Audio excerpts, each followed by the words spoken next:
అరే కేశవ, మచ్చా. ఎవరు రీడు?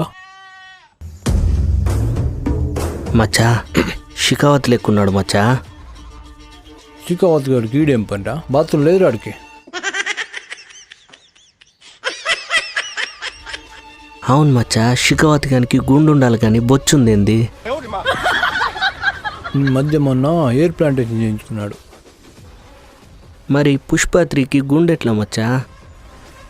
అప్పటి వరకే వెనకాలు ఊడిపోతాయి లేరా.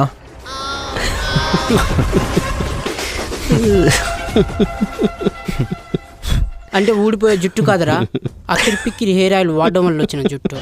అస్సలు ఊడదు. మే మే